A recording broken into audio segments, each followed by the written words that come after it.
KNH News 24.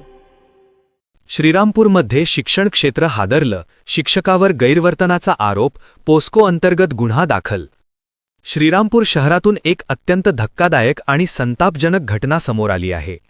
ज्या शाळेत मुलांच्या सुरक्षिततेची आणि संस्कारांची जबाबदारी असते, त्याच शाळेत एका शिक्षकावर इयत्ता दुसरीतील 4 चिमुकल्या विद्यार्थिनींशी अयोग्य वर्तन केल्याचा गंभीर आरोप करण्यात आला आहे.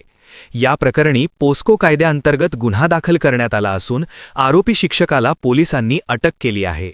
ही घटना श्रीरामपूर शहरातील एका नामांकित मराठी शाळेत घडल्याची माहिती समोर येत आहे. सचिन महाजन गोणारकर, वय 35, असे अटक करण्यात आलेल्या शिक्षकाचे नाव आहे. संबंधित शिक्षकाची नियुक्ती ऑगस्ट 2025 मध्ये पवित्र पोर्टलमार्फत करण्यात आली होती आणि ते इयत्ता दुसरीच्या वर्गाला अध्यापन करत होते. मिळालेल्या माहितीनुसार संबंधित 4 विद्यार्थिनींनी घरी परतल्यानंतर शिक्षकाकडून अयोग्य स्पर्श झाल्याची माहिती आपल्या पालकांना दिली. ही बाब समजताच संतप्त पालकांनी तात्काळ शाळा प्रशासनाकडे धाव घेतली आणि याबाबत जाब विचारला. पालकांच्या म्हणण्यानुसार सुरुवातीला हे प्रकरण पोलिसांत जाऊ नये अशी भूमिका घेतली गेल्याचा आरोप केला जात आहे. मात्र पालकांनी ठाम भूमिका घेत कोणताही तडजोडीचा मार्ग न स्वीकारता शहर पोलीस ठाण्यात अधिकृत तक्रार दाखल केली. पोलीस निरीक्षक नितीन देशमुख यांच्या मार्गदर्शनाखाली पोस्को कायद्याअंतर्गत गुन्हा नोंदवण्यात आला असून संबंधित शिक्षकाला तात्काळ अटक करण्यात आली आहे.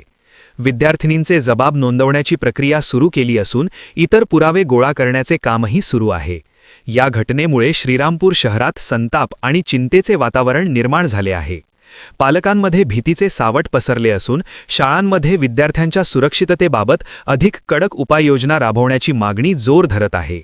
शिक्षण देणाऱ्या व्यक्तीवरच अशा प्रकारचे आरोप झाल्याने समाजात खळबळ उडाली आहे. सध्या या प्रकरणाचा सखोल तपास सुरू असून पुढील घडामोडींवर सर्वांचे लक्ष लागले आहे. Bureau report, KNH news 24, Shrirampur.